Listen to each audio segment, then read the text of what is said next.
Gravando, senhor presidente. Obrigado.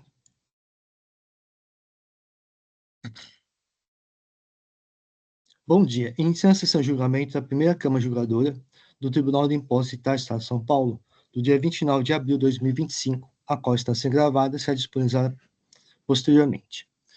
Todo juiz já confirma a presença do sistema de parte, vou iniciar a sessão.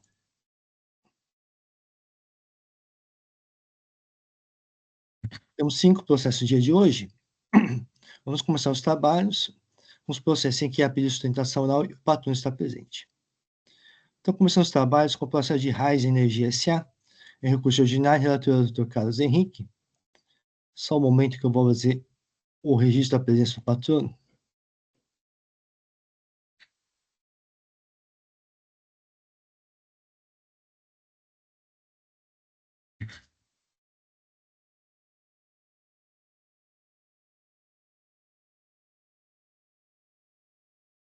Muito bem, doutor Carlos nos apresenta os autos. Ok, presidente, mais uma vez, bom dia a todos. Vamos falar do auto. O auto é composto de 2 infrações. A primeira deixou de pagar o imposto no valor de tanto nos meses de março de 2020, agosto, novembro, dezembro de 2020, março de 2021, março de 2021, maio de 2021 e dezembro de 2022.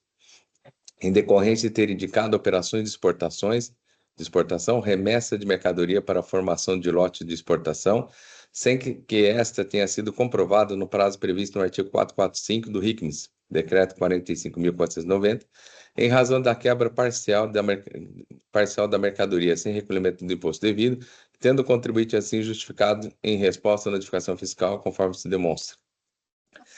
O item 2 deixou de pagar o ICMS valor de tanto nos meses de janeiro e maio de 2019, outubro de 2020 e fevereiro de 2022, sobre a mesma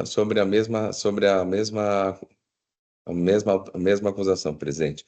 Inconformada com a atuação, a empresa recorrente apresentou defesa de folhas 203 e 231, da qual ela aduz a sua defesa. A autoridade fiscal se manifestou rebatendo as informações da recorrente e requerendo a manutenção da íntegra do auto-infração. A decisão de primeira instância julgou totalmente procedente o auto-infração. A recorrente apresentou o pedido de retificação de julgado, folhas 47593, bem como recurso ordinário, do qual represa o argumento da defesa. A Delegacia Tributária de Julgamento de Bauru indeferiu o processamento do pedido de retificação julgado pela ausência de requisitos fundamental à sua admissibilidade de processamento, folhas 659 e 664. A apresentação fiscal apresentou parecer as suas outras razões, pugnando pelo não provimento do recurso ordinário, e viemos concluídos para o julgamento. Esse é o relatório, presidente. Agradeço ao doutor Carlos Henrique. Doutor Otávio, fique à vontade de realizar a sustentação oral. Obrigado, senhor presidente. Bom dia, senhores juízes. Bom dia a todos. Como bem adiantado pelo ilustríssimo relator, são 2 itens, um de falta de pagamento de ICMS por falta de exportação e o outro idêntica à acusação fiscal, que se baseia unicamente no fato de que, quando houve a fiscalização, as notas fiscais e as DUIs não tinham sido averbadas no sistema Siscomex. Então, vou começar por esse item da averbação das DUIs, né? Diz o relato da auto-infração que não teria sido comprovado, né, a exportação da mercadoria, abre aspas, tendo em vista que as notas fiscais não apresentam evento de averbação de exportação no Siscomex, fecha aspas, né?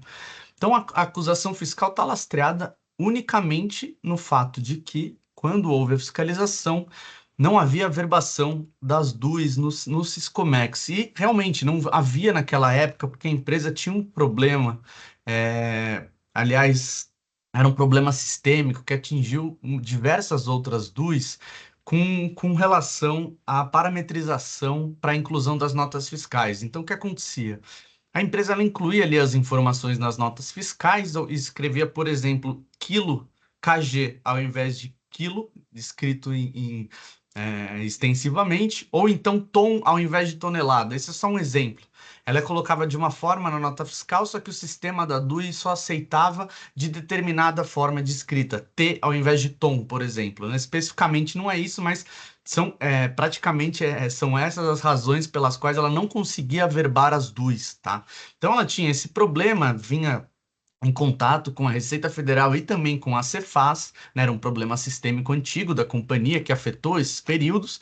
E aí depois, né, depois de muito esforço, para vocês imaginarem, né, que a Raizen Energia é a maior exportadora de açúcar do país, né, um enorme player internacional, são milhares e milhares e milhares de notas fiscais de exportação que tanto que formam lotes quanto que notas de efetiva exportação depois da formação de lote. Então, eram muitos documentos fiscais até que a empresa conseguiu, pouco a pouco, resolver esse problema e averbar as DUIs. E fato é que essas DUIs aqui da acusação desse auto de infração foram averbadas. E elas foram apresentadas tanto no pedido de retificação do julgado, quanto no recurso ordinário. Então, essas DUIs efetivamente foram averbadas no sistema Siscomex e a exportação foi comprovada. E aí, com a devida vênia, nas contrarrazões da representação fiscal, foi indicado que as DUIs não poderiam ser admitidas como prova de exportação, porque nelas conteriam, né, elas teriam dentro delas outras notas fiscais que não as notas fiscais autuadas. E isso se dá por uma razão muito singela. Para conseguir a empresa, né, averbar a DUI e ser efetivamente aquela mercadoria que foi exportada, ela necessitou emitir notas de retorno para que voltasse, né, de uma forma simbólica a mercadoria para seu estabelecimento, para ela conseguir emitir outra nota de exportação, tanto de formação de lote quanto de efetiva exportação. E é por esse motivo que as notas, né, de exportação, elas têm outros números. Porém, a mesma mercadoria, tanto que a própria DUI, o mesmo número de DUI ali, o mesmo código, foi aceito pela Receita Federal e foi averbada no sistema Siscomex. Isso foi necessário para operacionalizar, corrigir esse problema. Então e outra, né? A acusação fiscal não é de inclusão de outras de notas fiscais incorretas na DUI, ou outros problemas que são reportados pela representação fiscal, mas sim de falta de averbação das DUIs, que agora foram averbadas. Então, nós entendemos aqui com todas as vênias ao entendimento da representação fiscal, que, que houve aí uma perda de objeto, né, uma insubsistência da acusação fiscal com relação ao item 2, já que as DUIs efetivamente foram averbadas e essas questões de que são outros números de notas fiscais foi necessário justamente para conseguir a empresa operacionalizar esse problema, né? Continuando, também foi indicado outro problema na decisão que nós impugnamos especificamente no recurso ordinário, que se diz que todas as duas estão em nome do CNPJ matriz da Raizen Energia e não dos estabelecimentos filiais. E isso foi colocado um problema que contesta a efetiva exportação das duas. E fato é, a gente está apresentando aqui no recurso diversos entendimentos, né, julgamentos recentes do STJ e até alguns mais antigos, até o recurso repetitivo 614, lá de 2013, entendem né, que a pessoa jurídica, né, a filial, é a mesma pessoa jurídica da matriz. Então, até essa questão para poder a empresa corrigir essas duas, para conseguir averbá-las no sistema, foi necessário, né, adotar alguns procedimentos de lógica operacional por conta da infinidade de documentos que são. Cada DUI dessa de formação de lote de exportação são centenas, às vezes milhares, que compõem algumas DUIs. Isso foi necessário ali para racionalizar o sistema, até porque a empresa, obviamente, estava sendo autuada por conta disso e buscou a forma, né, mais simplificada possível para corrigir a questão da averbação das DUIs no Siscomex. Então, de qualquer forma, né, e outra, a acusação fiscal não é a de inclusão de outro CNPJ que não exportador na DUI, né? Ainda que fosse admitido que são empresas diferentes, mas não são, né, já que o CNPJ filial ele é derivado do CNPJ matriz, é a mesma raiz, é a mesma pessoa jurídica com uma mesma unidade patrimonial, conforme o entendimento do STJ, e replicamos aqui também no recurso alguns julgamentos do TJ de São Paulo nesse mesmo sentido. Então, quer dizer, a acusação fiscal de falta de exportação é insubsistente. Por quê? Porque o único fundamento era que as duas não tinham sido averbadas, e agora foram, sendo comprovado que a mesma quantidade de mercadoria, o mesmo tudo sendo necessário, a emissão das notas de retorno, para a emissão das notas de formação de lote de exportação, para conseguir operacionalizar e resolver esse problema, né? Porque o sistema não admitia outra forma, ele não admitia uma nota de correção mais nas notas fiscais, né? Já tinha passado o prazo, evidentemente, né? Aqui estamos falando de anos, perdão, estamos falando de fatos geradores, né? Supostos fatos geradores de 2020, 2021 e 2022. A empresa não conseguiria agora modificar informações específicas nessas notas fiscais. Então, por isso que foi necessário adotar esse procedimento para conseguir averbar a DUI. Então, esse é o item 2. Nós esperamos seja cancelado ele, ou julgado por falta de, por insubsistência até. A empresa tem outros julgamentos, né, de alguns outros autos de infração, que a DUI foi averbada dessa forma, né, nesse mesmo procedimento, durante a fase de fiscalização ou antes do julgamento da decisão da DTJ, que isso foi admitido, foi verificado ali que eram as mesmas quantidades de mercadorias, efetivamente é a mesma mercadoria, esse aí entendemos que é o que importa aqui, né, para afastar a acusação fiscal, mas que nesse caso específico não foi admitido em sede de pedido de retificação do julgado. Foram colocados aquela série de problemas. Ah, mas essa DUI estava, antes ela estava em nome dessa filial, agora está em nome da matriz. Ah, mas a nota fiscal não é o mesmo número. Ah, mas aqui a nota fiscal ela foi emitida depois da averbação da DUI. Todas essas questões técnicas, né, essas especificidades, vamos dizer assim, operacionais de emissão das notas, tudo isso foi necessário justamente para corrigir o problema da averbação. E são questões acessórias, a acusação fiscal de falta de exportação, o que foi comprovado que, na verdade, né, é uma questão inverídica, porque as mercadorias já tinham sido exportadas lá atrás, né? Foi apenas corrigida a questão do sistema para conseguirem, né, para a empresa conseguir averbar essas duas. Então, esse é o item 2, esperamos que, realmente esperamos que seja cancelada a autuação relativa ao item 2, e agora passando ao item 1, diz respeito a outras operações em que a empresa não teria exportado as mercadorias. Porém, o açúcar e o álcool, que é objeto desse item, ele diz respeito a quebras de mercadoria, seja o açúcar por evaporação, seja o álcool por evaporação, seja o açúcar por quebra, né, por perda dos microgrãos, às vezes estoura saco, perde-se um pouco da mercadoria em toda a operação logística de armazenagem, de transporte, seja em armazéns internos ou externos, nesse caso é armazém externo, perde-se um pouco naturalmente a mercadoria, porque se trata de mercadoria a granel, o açúcar exportado a microgrãos, enquanto o álcool, né, tem uma volatilidade alta, então evidentemente que é natural, extremamente natural que se perca um pouco da mercadoria em toda a operação logística. E aí quando eu digo um pouco, é que efetivamente é muito pouco mesmo. Nesse caso aqui, nesse auto de infração, o total de açúcar exportado, né, que foi objeto das notas fiscais, toda vez que eu olho esse número aqui, preciso olhar direito para ver a quantidade aqui, que realmente é muita coisa. 627 milhões de quilos de açúcar foi exportado nesse período, em todas as notas fiscais fiscalizada, sendo que houve quebra apenas de 250 mil quilos.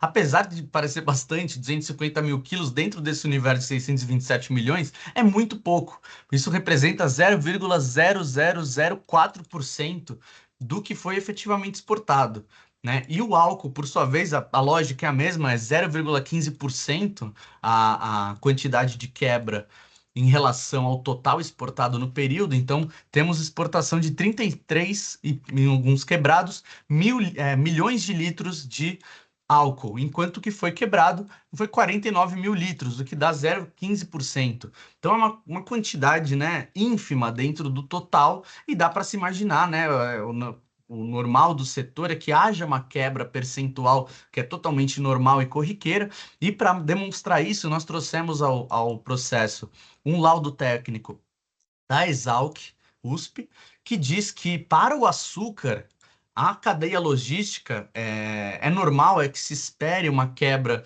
percentual pequena, que eles atribuem como normal 0,583% a 1,179%.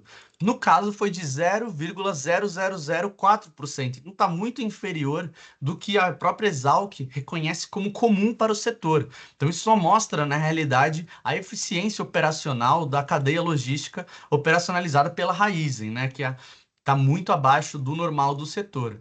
E outro ponto, o próprio STJ entende que não há fato gerador de ICMS na evaporação do álcool. E aqui diz respeito, dá para atribuir essa situação tanto para o álcool quanto para o açúcar. E por quê?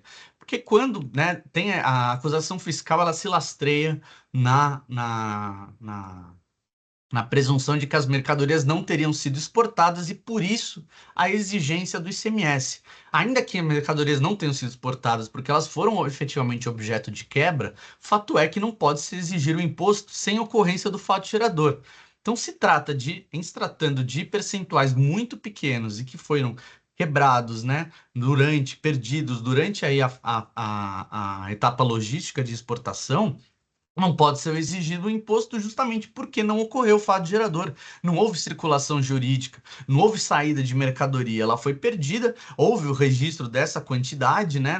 Ali a própria fiscalização extraiu essa questão, ela expressamente indica no item que ela fala, ó, abre aspas, em razão de quebra parcial da mercadoria, sem recolhimento do imposto devido. O que a gente entende é que não há imposto devido em quebra, né? Porque não houve fato gerador. Então, essa é a premissa, essa é a premissa que entendemos equivocada, né? A fiscalização entende que, como não houve exportação, tem que ser recolhido o imposto. Nós entendemos que, como não houve exportação, não houve circulação, não tem que ser recolhido o imposto nesse caso. E aí trazemos com relação ao álcool, que o STJ reconhece que não há fato gerador na evaporação, é o RESP 1884431 da primeira turma, publicado em 11 de setembro de 2020, relator o ministro Benedito Gonçalves.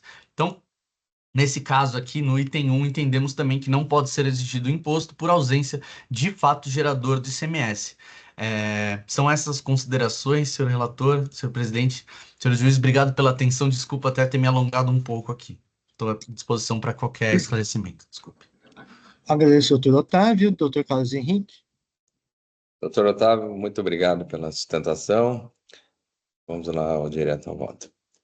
Primeiramente, afasta os preliminares de nulidade do auto-infração, eis que: item 1. No âmbito do processo administrativo e tributário, o fisco poderá comprovar a prática de autos fraudulentos ao contrário da legislação e o próprio artigo 142 do CTN, que traz em seu bojo essa sistemática, delegando à autoridade administrativa a determinação do fato gerador da obrigação tributária, identificação do sujeito passivo e o cálculo do tributo devido, bem como a aplicação da penalidade cabível. Vale destacar que o dispositivo é expresso, compete à autoridade administrativa a efetuar o lançamento, identificar o sujeito passivo, determinar a matéria tributária e a ocorrência do fato gerador. Item 2. No tocante à alegação da nulidade do item 2, em razão da perda do objeto pela comprovação das verbações das duas, posteriormente à lavratura da auto-infração, ocorreu um total equívoco da recorrente, pois efetivamente descumpriu as normas tributárias, tendo agido corretamente o agente fiscal, autuante a lavrar o presente auto de infração.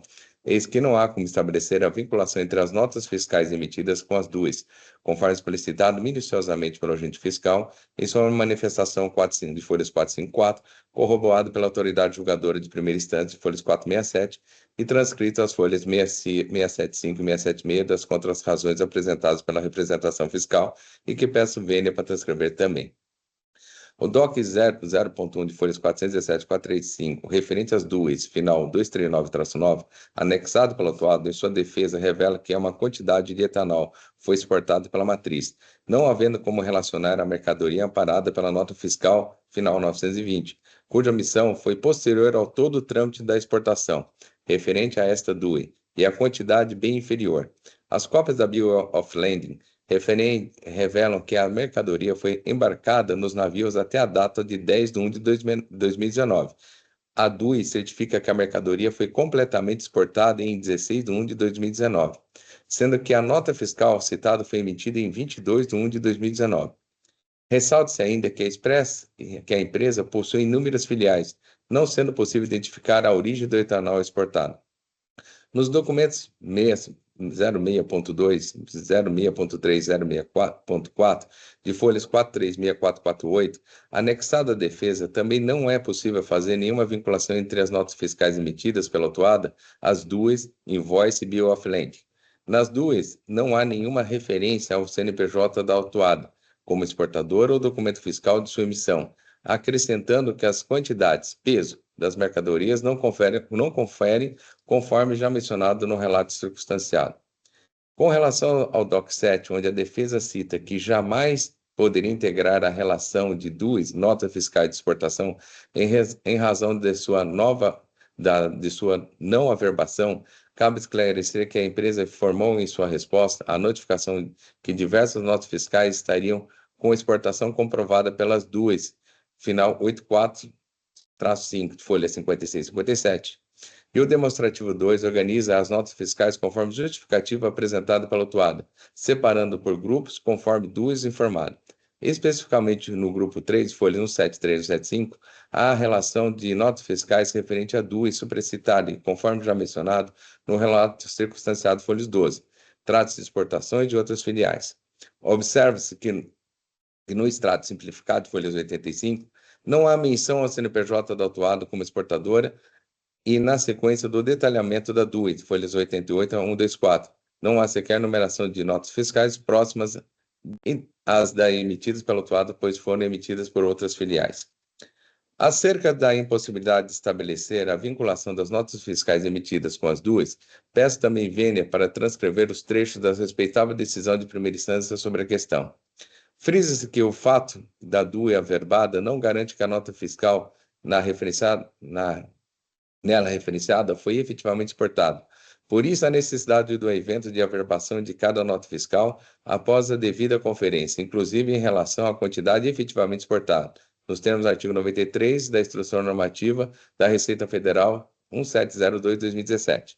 E o que se verifica é que as notas fiscais impugnadas pelo fisco não se encontram relacionadas nas duas reportadas pela autuada, ou seja, fato de terem sido averbadas e nada lhes ocorre.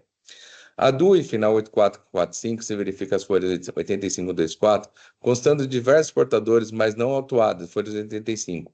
Quanto a DUI, final 029-9, de folhas 125 a 131, observa-se que consta o CNPJ da autuada como um dos exportadores, porém não as notas fiscais referenciadas no demonstrativo 2.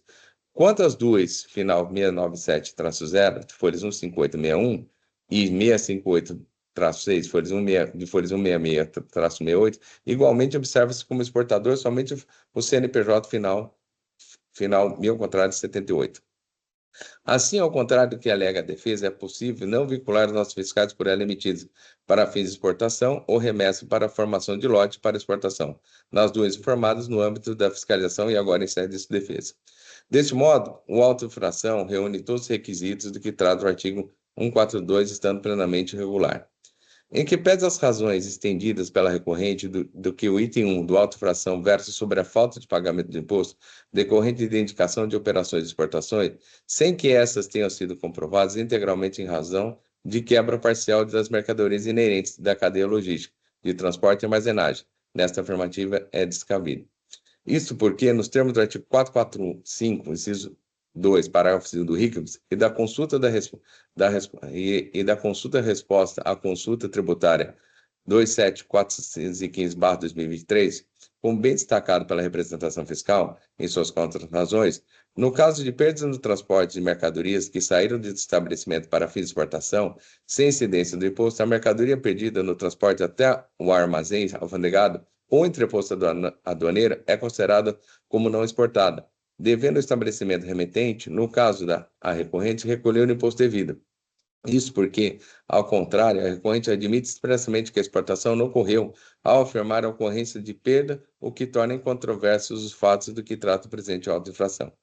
As afirmações acerca de não incidência de imposto nas transferências entre estabelecimentos do mesmo titular não socorrem à recorrente.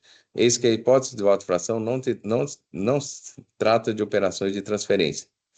No tocante à afirmativa de que o fato das duas não terem sido corretamente averbadas não resulta automaticamente na ausência de exportação da mercadoria e que a exportação efetivamente ocorreu, como amplamente comprovado pelos documentos anexados na fase de fiscalização e na defesa, DOC 6. Há que observar, nos termos do artigo 92 e 93 da IN 1702/2017, a averbação indispensável para que a mercadoria seja considerada exportada.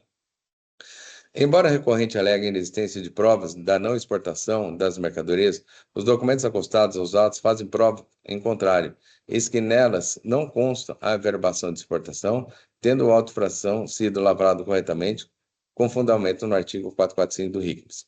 Por conseguinte, não há que se falar também em presunção, como alega o recorrente, mas de fato devidamente comprovado pela fiscalização tributária, eis que restou provado que a recorrente não comprovou a exportação, resultando perfeitamente caracterizado a existência do tributo em questão e da aplicação das penalidades.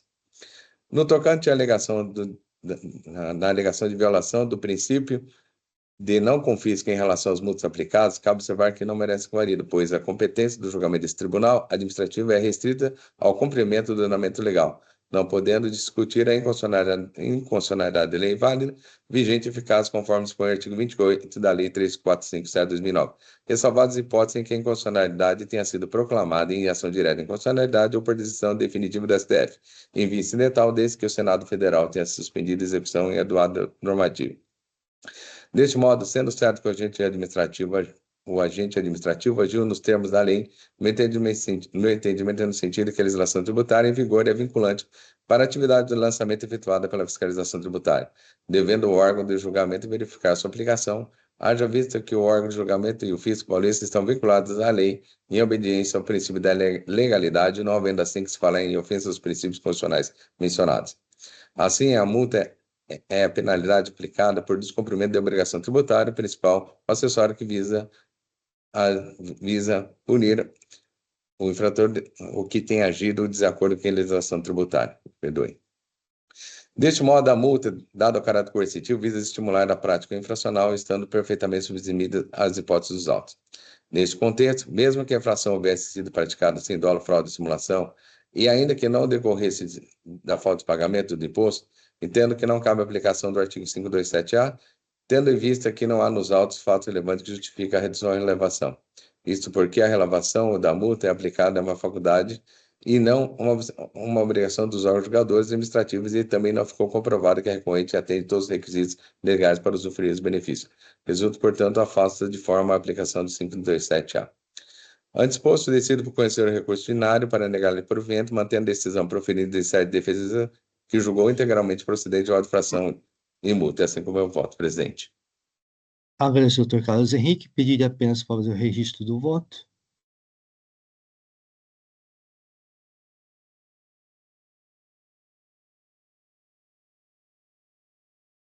Já está registrado, presidente.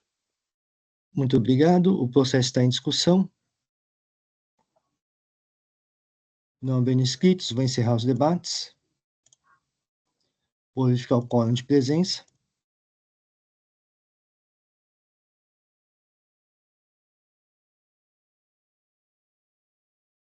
Vou iniciar a votação.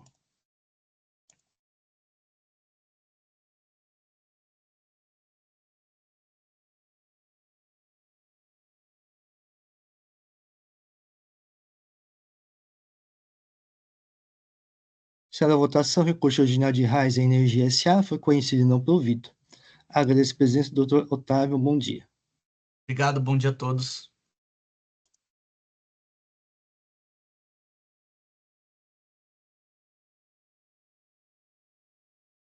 Doutor Cristiano, veio acompanhar algum processo, doutor Cristiano?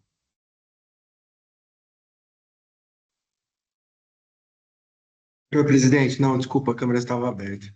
Ah, certo. Mas o doutor vai acompanhar algum processo ou não? Sim, da R5. R5, ok. Então, vamos passar para o processo da R5, Distribuidora e Representação de Implantes Ortopédicos Limitada. É um pedido de retificação julgado de minha relatoria. Doutor Cristiano, só vai acompanhar? Sim, senhores.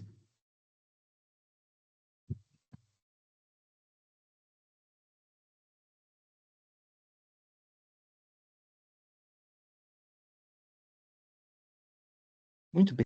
Trata-se de um pedido de retificação julgada, apresentada pelo contribuinte, contra a decisão que foi pela qual na primeira Câmara Julgadora, que deu parcial prova entre o curso ordinário.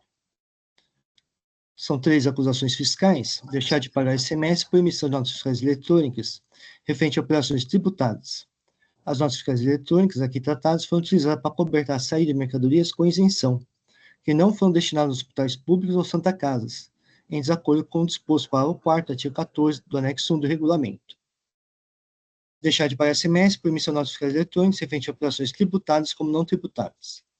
As notas fiscais eletrônicas aqui tratadas foram utilizadas para cobertar a saída de mercadorias com isenção, que não foram destinadas aos hospitais públicos ou Santa Casa, em desacordo com o disposto no parágrafo 4º, artigo 14, anexo 1 do regulamento, vigente à época das operações, cuja ICMS são listadas no artigo 16, anexo 1 do regulamento. Deixar de pagar ICMS por emissão de notas fiscais eletrônicas referente a operações tributadas como não tributadas. Essas notas fiscais eletrônicas foram utilizadas para cobertar saídas com base de cálculo reduzida, mas as mercadorias nelas descritas não se enquadram na isenção parcial prevista à época do artigo 16, anexo 1 do regulamento. No pedido de retificação julgado, alega, em síntese, erro de fato da decisão, que teria ignorado tanto a certificação da Sociedade Campineira de Educação e Instrução, quanto as disposições do Decreto 65.718 de 2021. Por fim, requer que se considere que as operações realizadas com a Sociedade Campineira de Educação e Instrução estejam abarcadas pela égide da isenção do ICMS preconizada pelo artigo 14, anexo 1 do regulamento. Este é o relatório e vou passar o voto. Inicialmente, observe que o pedido de retificação julgada refere-se apenas ao item 2 do AIM, que trata das operações com a Sociedade Campineira de Educação e Instrução. Analisando o recurso ordinário, a matéria relativa ao decreto 67.718 de 2021 não foi trazida, desse modo não constou da decisão retificando. Assim, por implicação lógica, não há como a referida matéria possa configurar erro de fato da R-decisão. A R-decisão não pode... Desculpa, está havendo alguma interferência? Vou repetir. A R-decisão não pode desconsiderar matéria que nem constou do recurso. Ademais, o parágrafo 4º do artigo 3º do decreto 65.718 de 2021 prevê que a Secretaria da Fazenda e Planejamento divulgará a relação de estabelecimento das entidades beneficentes assistenciais e hospitalares que fazem jus às isenções, bem como o percentual do valor da operação ao qual se aplicam. Assim, a despeito da Sociedade Campineira de Educação e Instrução ter certificação do SEBAS, cumprindo a condição do caput do artigo 3º do decreto 65.718 de 2021, ela não consta da portaria CAT 42 de 2021 e nem na portaria CAT 85 de 2021, que divulgar a relação do estabelecimento das entidades beneficentes e assistenciais hospitalares que fazem jus às isenções de que trata o decreto 65.718 de 2021, bem como o percentual do valor da operação que se aplica.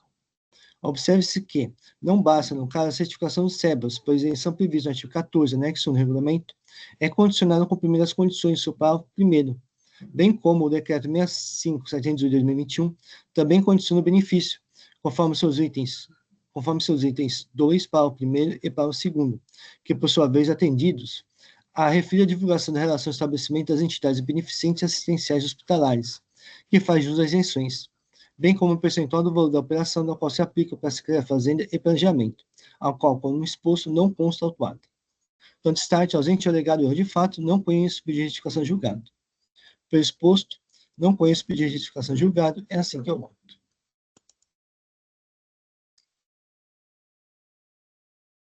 Só um momento que eu vou fazer registro do voto.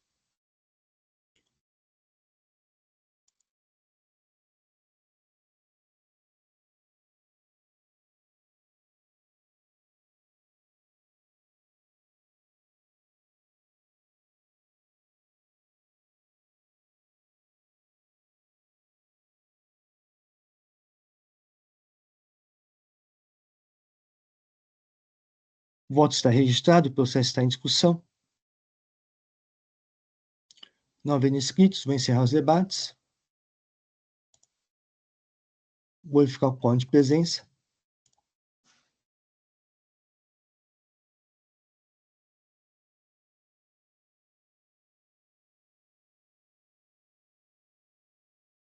Vou iniciar a votação.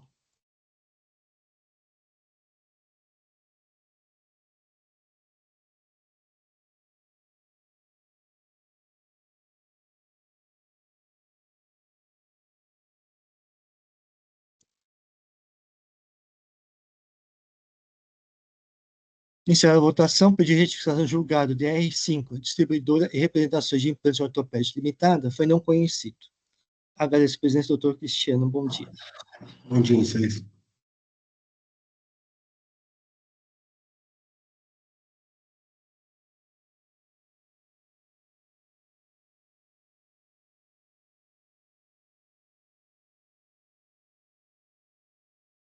Doutor Matheus?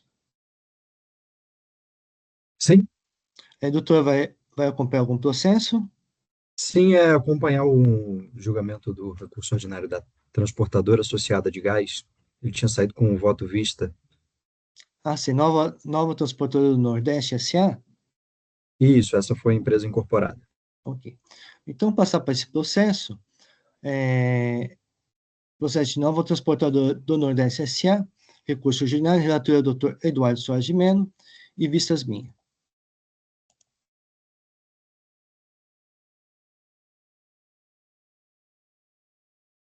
Muito bem, doutor Eduardo, poderia, em síntese, relembrar o processo?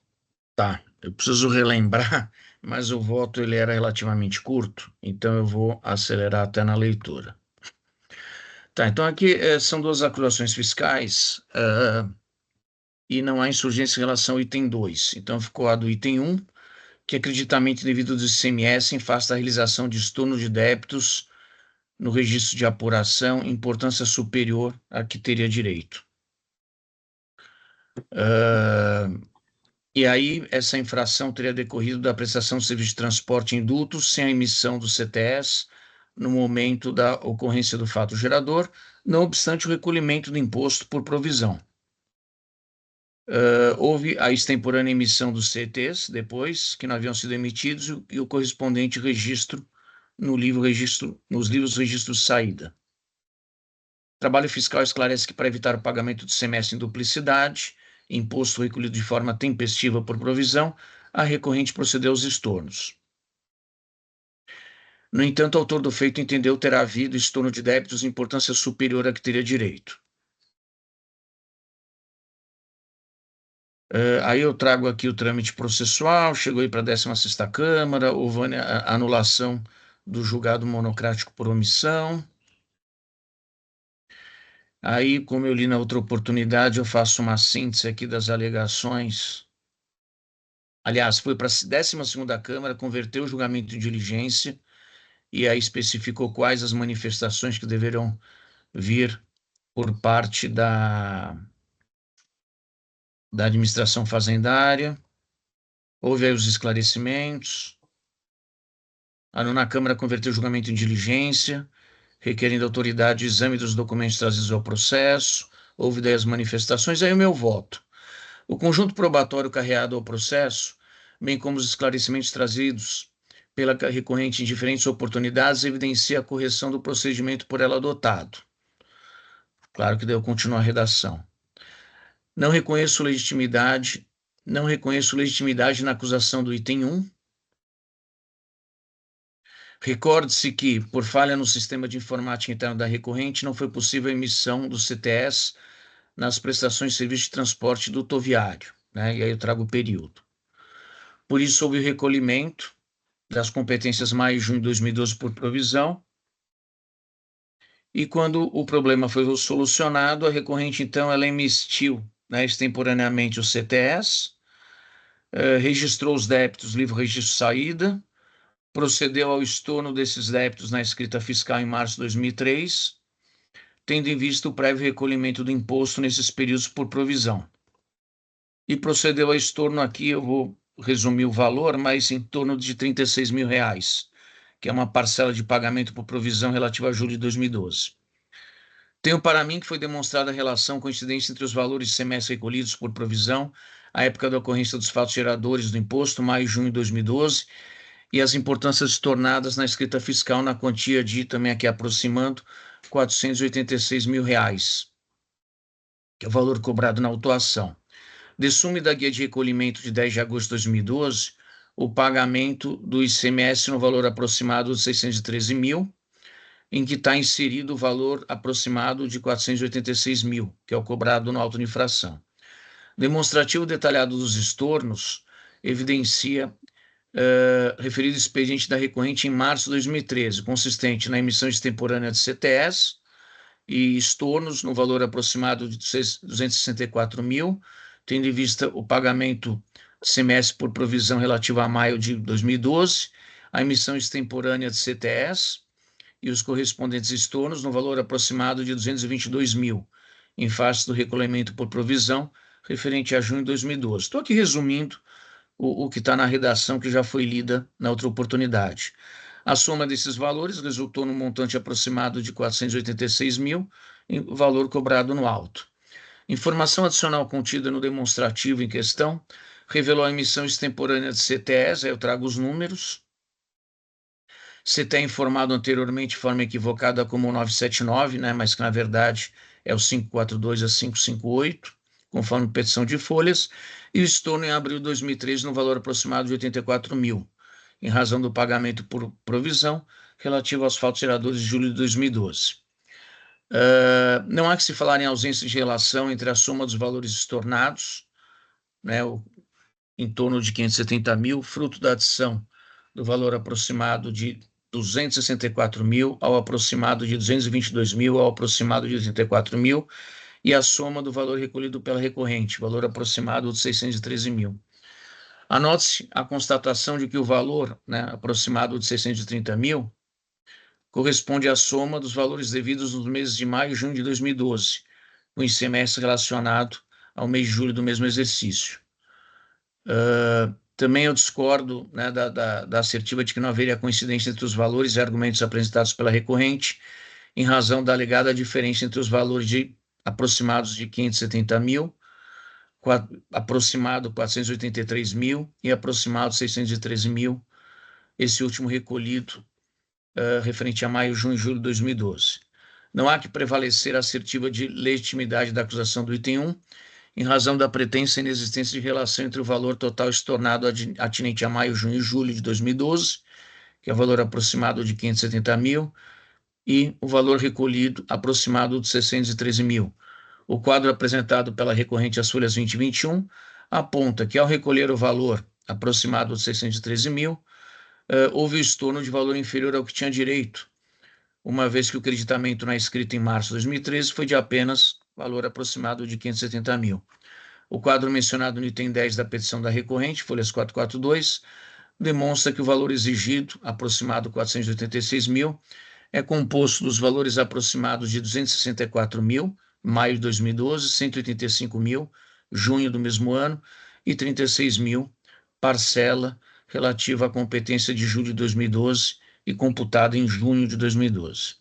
Anote-se ainda que o valor aproximado de 222 mil, junho de 2012, resulta da soma dos valores aproximados de 185 mil e 36 mil.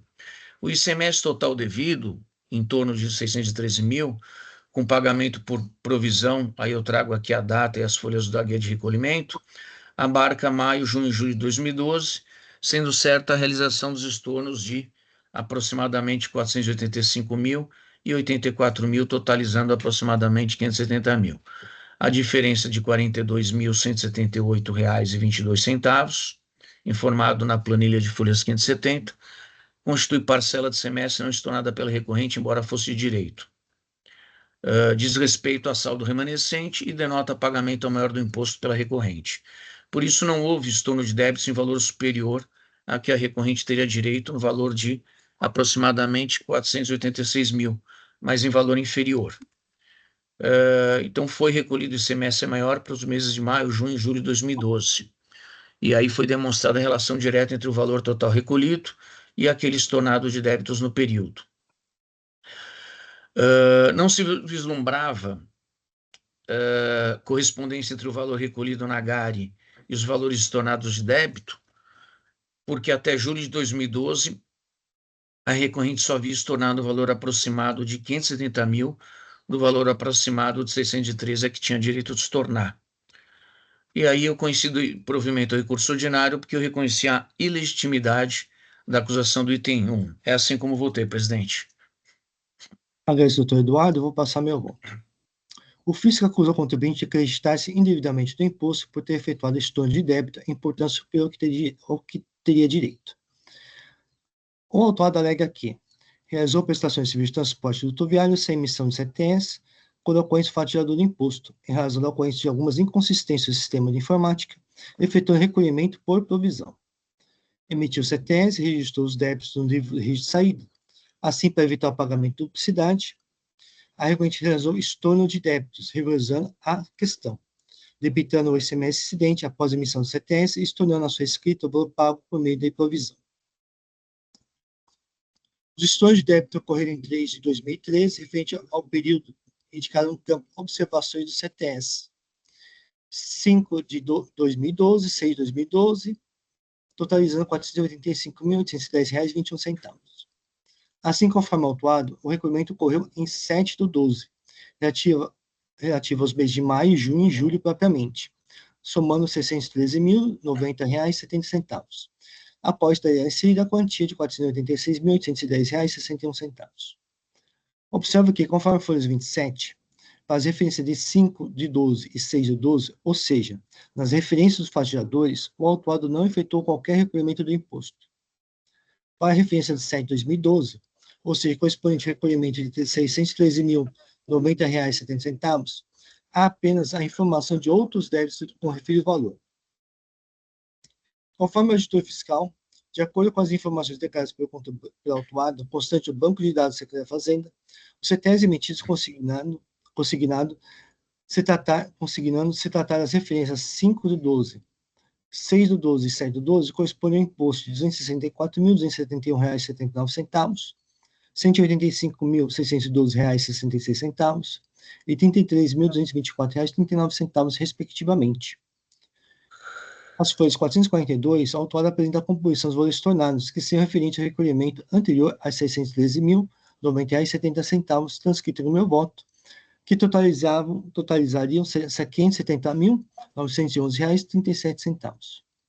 Alega o autuado que para a referência 6 de 2012 foi somado o valor de R$ 36.926,18, que seria a parcela competente de 7 de 2012, totalizando R$ 222.538,82, perfazendo em 5 de 2012 o valor de R$ 486.810,61 discutido nos autos.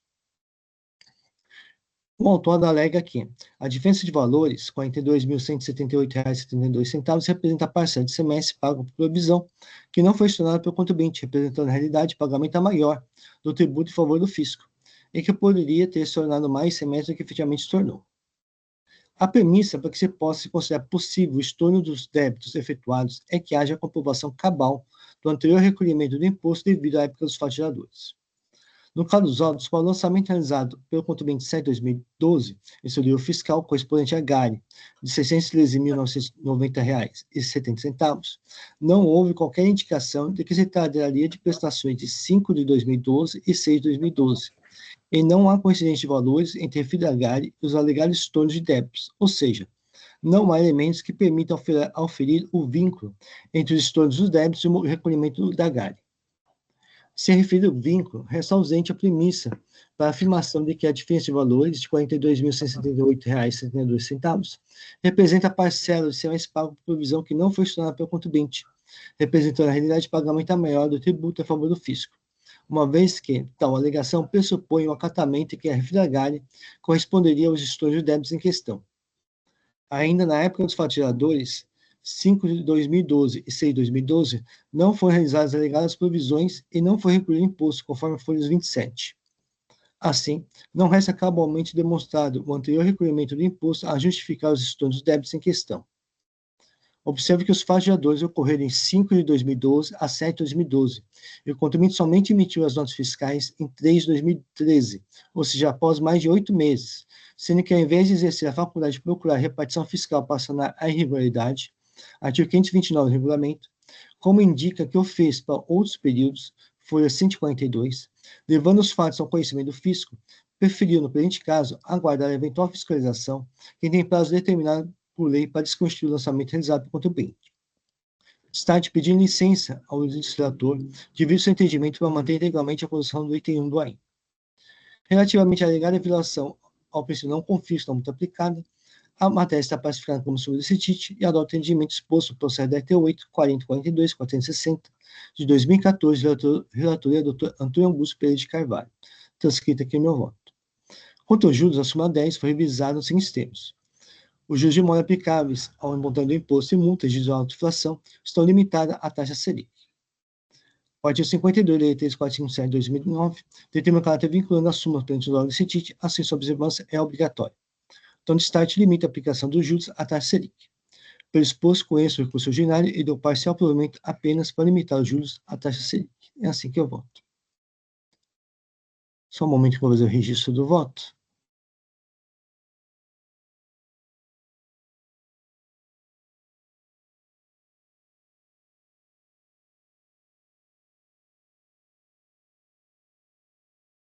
Muito bem, meu voto está registrado. Pedir para o doutor Eduardo confirmar o voto do relator.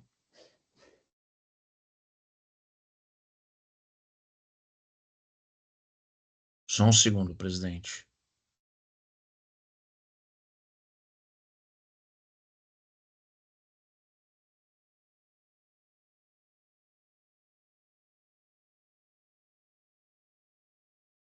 Muito Registrado. bem.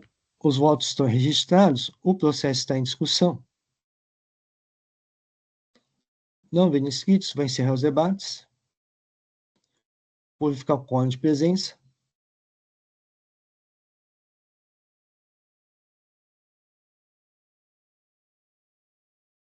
Vou iniciar a votação.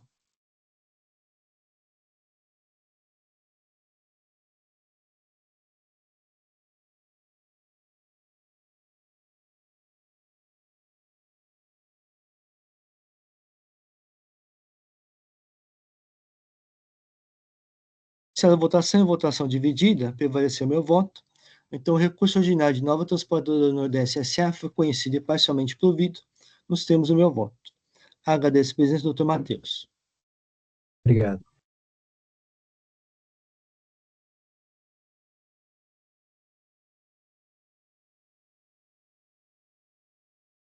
Só um momento que eu vou fazer o registro do voto vencedor.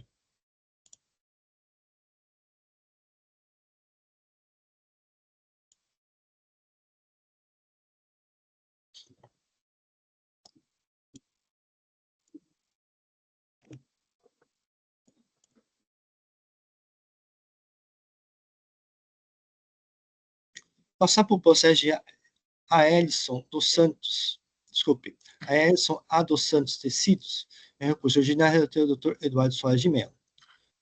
Só um momento que eu vou fazer o registro da ausência do patrono.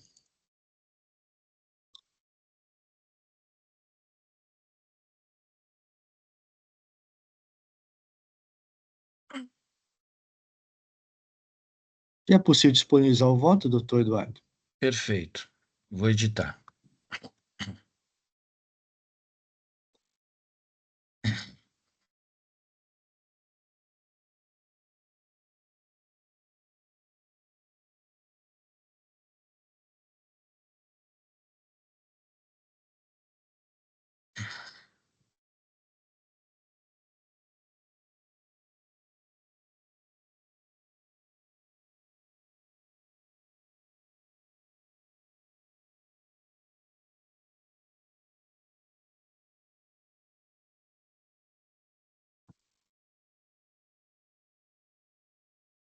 Bem, voto registrado.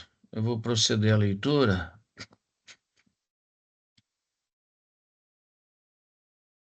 Então, eu transcrevo aqui a acusação fiscal e digo: a acusação fiscal diz respeito, portanto, à falta de pagamento de CMS em operações de saída de mercadorias tributadas e omitidas do fisco, exercícios de 2018 a 2022. De acordo com o trabalho fiscal, em que pese notificações durante a fiscalização prévia à constituição do crédito tributário, a recorrente destinatária de mercadorias não prestou informações ou apresentou documentos e, dessa forma, deixou de demonstrar o destino posteriormente dado às mercadorias por ela recebidas. Por isso, houve a presunção de omissão de operações tributadas pelo ICMS e não devidamente recolhidas ao fisco paulista, com apuração por meio de levantamento fiscal nos moldes da legislação pertinente, 509A, inciso 5, e 9 do regulamento do CMS. Aí houve a apresentação de defesa, decisão de primeira instância, recurso ordinário contra as razões.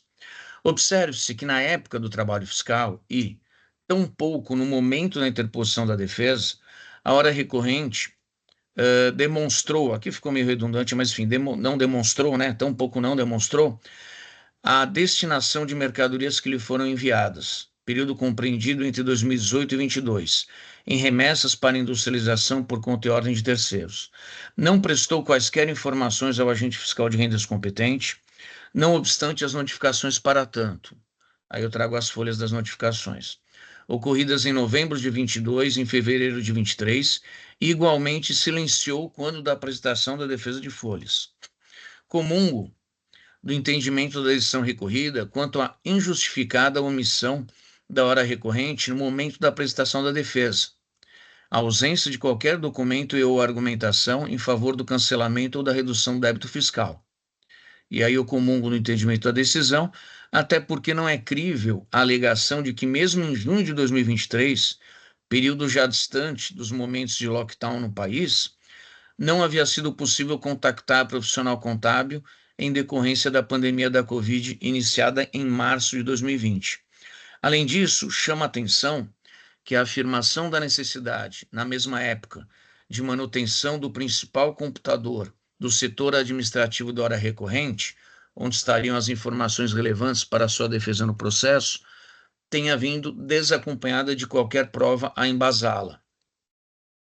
Por isso, palmilho a postura da decisão recorrida quanto à impossibilidade de acolher a presente pugnação pela produção de provas contida na defesa de folhas. O que está contido na defesa não são as provas, né? A pugnação pela produção, para suposta comprovação de irregularidade fiscal da hora recorrente. A decisão recorrida acertou a não acolher a pretendida aplicação do artigo 16, parágrafo 4º, alíneas A e B, do Decreto 70.235 de 72 ao caso vertente, porquanto as normas nelas, alíneas contidas, versam acerca da necessidade de demonstração de motivo de força maior e ou de fato superveniente para demonstração de impossibilidade de apresentação da impugnação no prazo legal, com a consequente aceitação da peça de defesa em outro momento processual. Tecidas essas considerações, não há como conhecer recurso ordinário que, agora com farta argumentação, inova indevidamente no presente processo. Anote-se que o extenso recurso ordinário está calcado em argumentação eminentemente jurídica e, por sua natureza, não atrelada à produção de prova. Significa dizer que a aludida farta argumentação, sem vínculo com matéria de prova ou dependente de trabalho realizado por profissional contábil, poderia ser apresentada no momento da interposição da defesa. Não foi, contudo, o que ocorreu. Pensamento contrário, ou seja, entendimento em favor da apreciação das razões de direito expostas no recurso ordinário, abrirá portas para perigoso precedente neste tribunal, ao amesquinhar regra de processo processual, de prazo processual, princípios da ampla defesa do contraditório, no caso, cerceando manifestação da representação fiscal em primeira instância administrativa, esses últimos corolários do devido processo legal, além de implicar em supressão de instância, uma vez que nada da matéria trazida no recurso ordinário fora submetida à apreciação e consequente provimento jurisdicional do julgador monocrático. A natureza das alegações contidas no recurso ordinário, associadas de provas, desautoriza a eventual assertiva de que o não conhecimento do presente recurso obstacularizaria a busca da verdade material.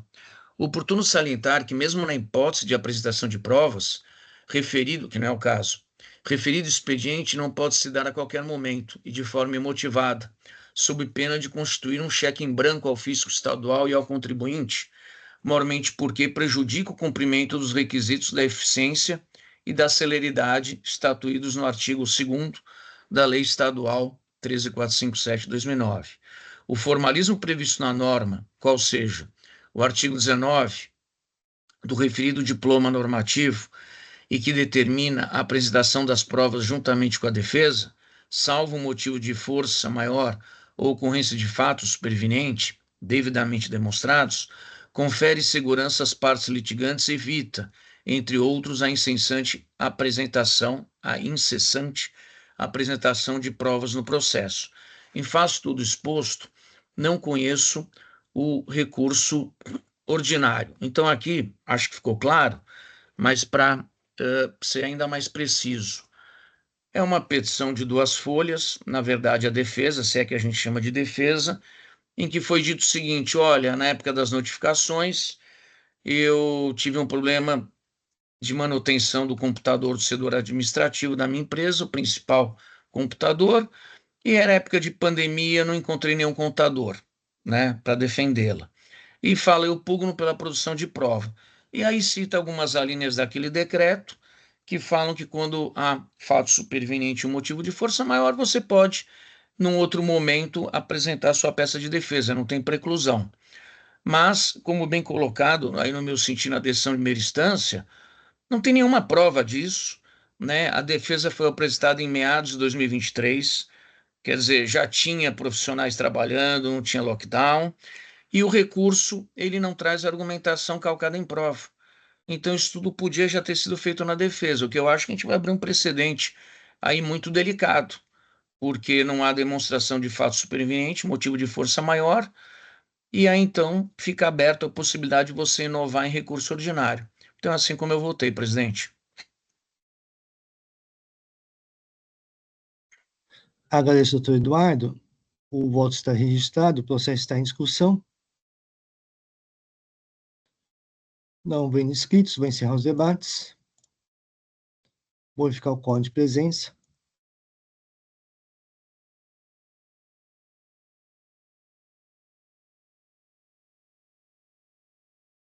Vou iniciar a votação.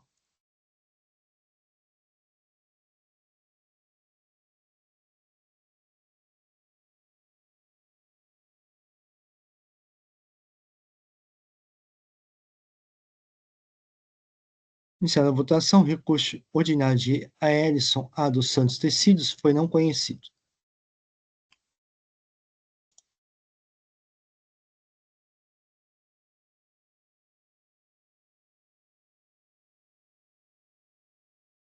Passar processo de WMB Supermercados do Brasil Limitada, recurso ordinário, relator Dr. Eduardo Soares de Mello. Não há protesto por sustentação oral.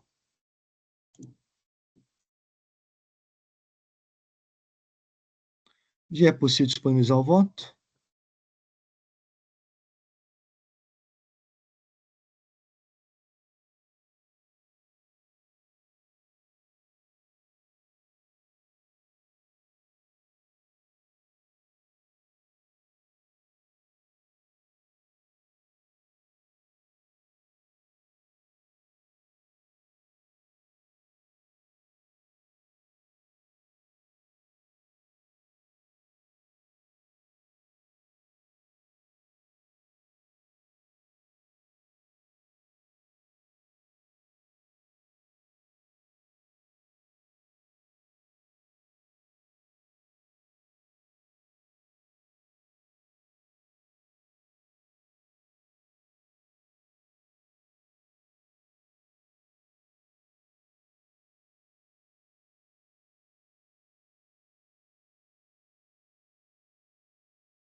Está sem som, doutor Eduardo?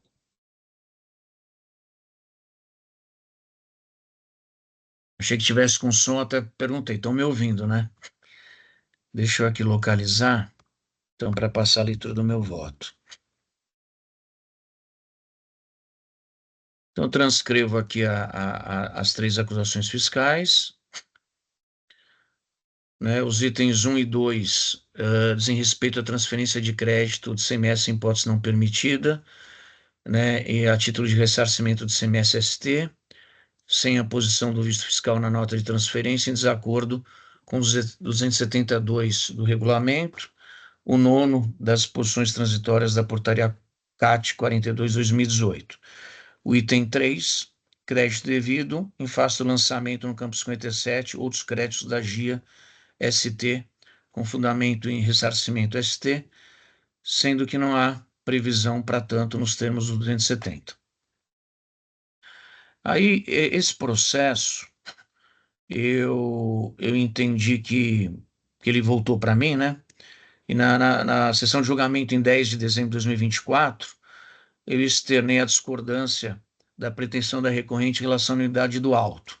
E aí eu transcrevi aqui nesse voto para ficar consolidado qual foi o meu entendimento e que foi acompanhado pelos demais pares dessa Câmara. Por outro lado, eu entendi que era o caso de nulidade da decisão de primeira instância, porque havia omissão em relação, para mim, a respeito de argumentação autônoma trazida pela defesa. E aí eu fui vencido, mas o juiz com vista, né, o doutor Inácio, presidente dessa Câmara, me acompanhou em relação à proposta, que daí foi um entendimento meu, vamos dizer assim, subsidiário, proposta de conversão do julgamento em diligência para manifestação do autor do feito da prestação fiscal em relação a determinados pontos trazidos pela recorrente, né, para saber o posicionamento das mesmas aí em pleno exercício da ampla defesa do contraditório. E aí digo eu, para ser mais preciso, a diligência objetivar a manifestação da administração fazendária quanto à alegação, defesa, folhas 277, recurso ordinário, de impossibilidade de aposição de visto fiscal nas notas de transferência de crédito CMS, créditos esses originários do ressarcimento do CMS-ST, em virtude da já existência do Código de Visto Eletrônico, no caso concreto, tendo em vista o alegado conflito com o modelo de ressarcimento previsto pela Portaria CAT 42/2018. Então, aí, a representação fiscal e o autor do feito se manifestaram, trago aqui o número de folhas, e houve também petição da recorrente, na verdade, reiterando o que ela já argumentara nas suas peças de defesa. Então, passando a análise das acusações contidas no item 1 e 2. A recorrente argumenta que, de acordo com a Portaria CAT 42, a apuração e a utilização dos valores devem ser realizados por meio do sistema denominado e-ressarcimento, mas que não teria sido ainda implementado. Que foram utilizados os procedimentos previstos no artigo 9º da Portaria CAT 1799, na transferência de valores entre estabelecimentos substituídos e substitutos tributários da mesma empresa. Procedimento adotado enquanto o módulo conta corrente não operava integralmente. Pondera a observação dos procedimentos estabelecidos na Portaria CAT 42 até o acolhimento dos arquivos, encaminhando eletronicamente o arquivo magnético com as operações e layout definidos pela Cefaz, além de acompanhar os procedimentos de pré- e pós-validação, comunicado via DEC do acolhimento dos arquivos e dos valores passíveis de ressarcimento. No sentido da recorrente, houve cumprimento das fases do acolhimento dos arquivos em código de visto eletrônico, suprindo os procedimentos previstos no artigo 9º da Portaria CAT 17. Nesse ponto, a recorrente registra que a exigência de visto ou carimbo em nota fiscal impressa, quando já existente o código de visto eletrônico, conflitaria com um modelo de ressarcimento previsto na Portaria CAT 42. Eu transcrevo um trecho em que a recorrente sustenta nesse sentido.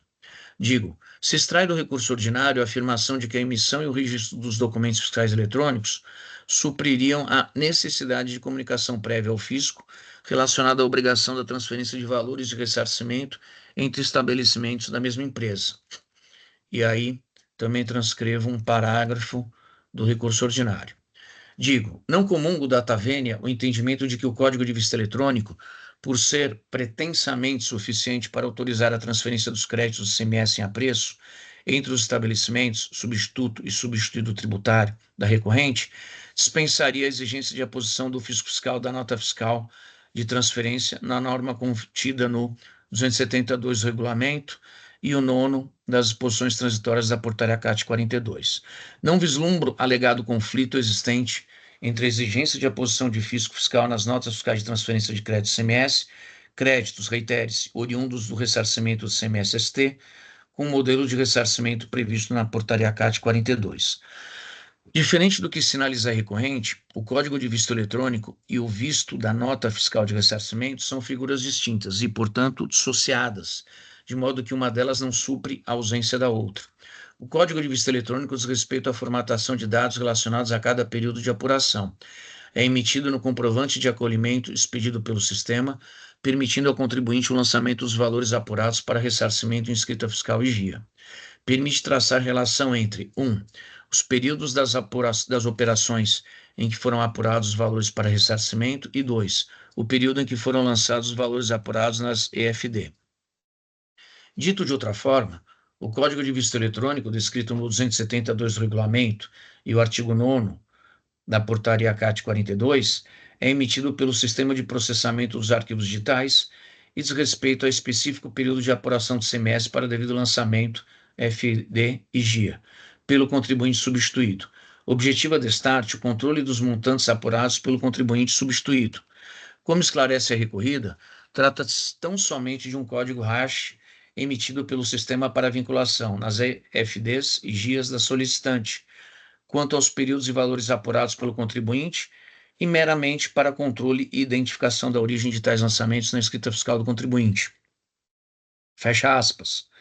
O Código de Visto Eletrônico é emitido pelo sistema quando do acolhimento do arquivo de dados de apuração do ressarcimento transmitido pelo contribuinte para cada período de apuração. Aludido acolhimento, cinge-se a verificar a correção dos dados transmitidos com a formatação disciplinar específica do documento. Na hipótese, o intitulado Manual do Sistema de Apuração do Complemento ou Ressarcimento do ICMS retido por ST ou antecipado. Aí trago a legislação pertinente. Por sua vez, o visto da nota fiscal de ressarcimento tem por escopo a transferência dos valores apurados para ressarcimento, objeto de requerimento de ressarcimento na modalidade nota fiscal de ressarcimento. Encerra, ou se preferir finaliza, o procedimento fiscal na escolha do contribuinte do ressarcimento na modalidade nota fiscal de ressarcimento, nos moldes da legislação 272 do regulamento e o 9º da Portaria CAT 42. A posição de visto nas notas fiscais de transferência do ICMS em ressarcimento do ICMS-ST constitui fase final de procedimento da modalidade de ressarcimento por emissão da nota fiscal de transferência. Aí trago a mesma legislação.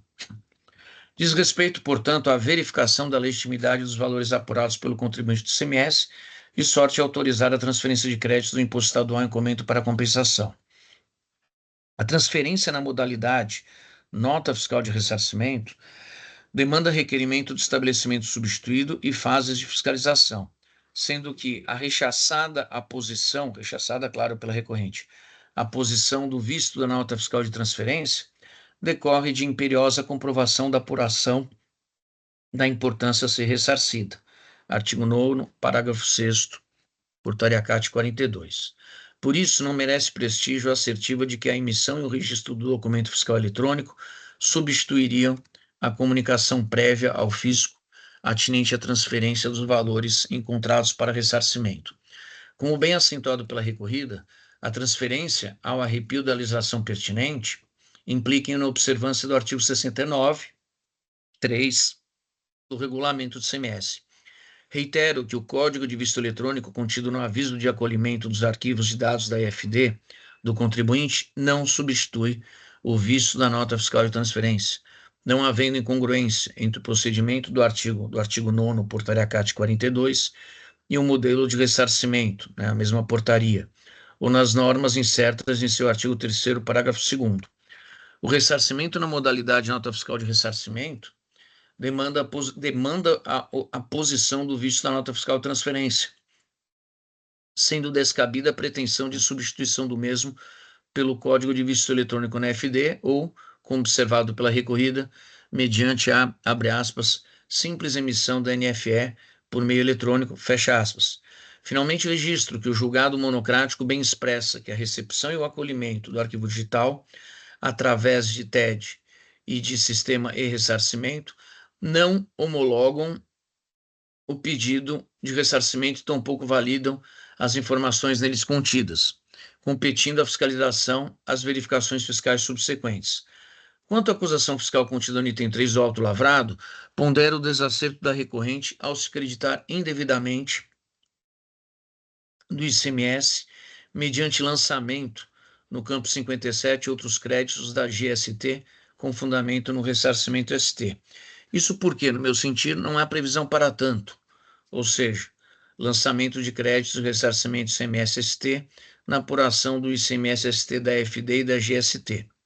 Nos termos do 270 do regulamento, e artigo 6º, parágrafo 3º da portaria CAT 42. Como bem salientado pela recorrida, o crédito deveria ter sido efetuado no livro registro de apuração do ICMS, na folha da apuração referente às suas operações próprias e na correspondente guia no quadro crédito do imposto, utilizando o item 007 outros créditos, subitem 007.99, título ressarcimento de subção tributária, além de informação atinente ao código do visto eletrônico, nos links do item 1, parágrafo 1º do artigo 2, artigo 2º da portaria CAT 42.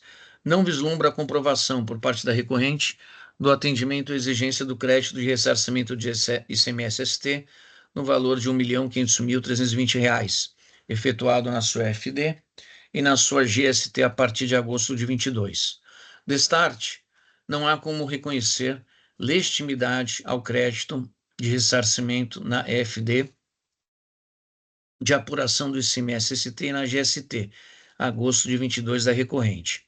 E aí, nesse sentido, eu transcrevo parte do julgado, mais especificamente o item 40 da decisão recorrida.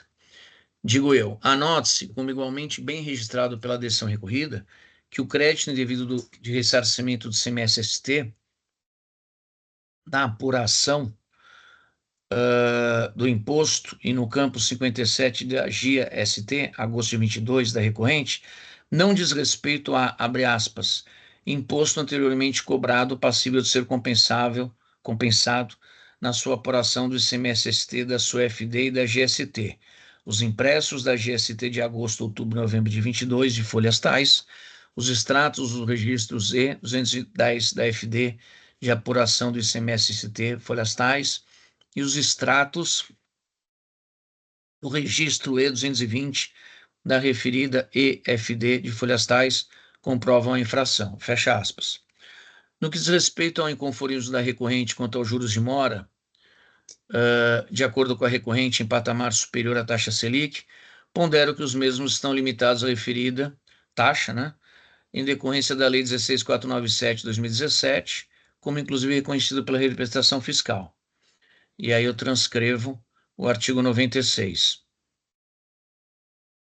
No que concerne à insurgência da recorrente ao cálculo de atualização do valor básico das multas, discordo da mesma em virtude de diretriz firmada por este egrégio tribunal com a edição da súmula 13 de 2018, segundo a qual, abre aspas, é legítima a atualização do valor básico de multa nos termos do parágrafo 9º do artigo 86 da Lei 6374 de 89, fecha aspas.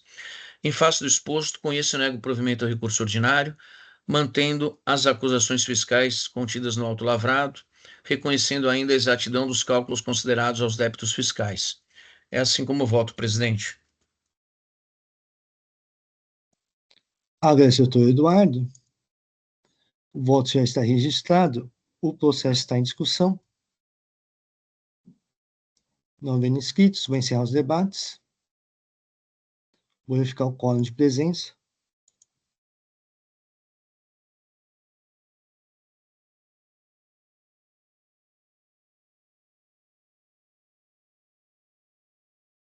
Vou iniciar a votação.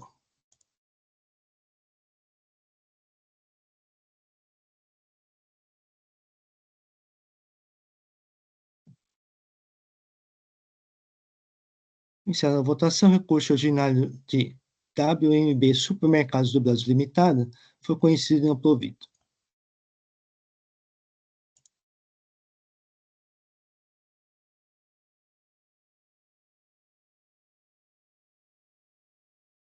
Com isso, encerramos o processo do dia de hoje.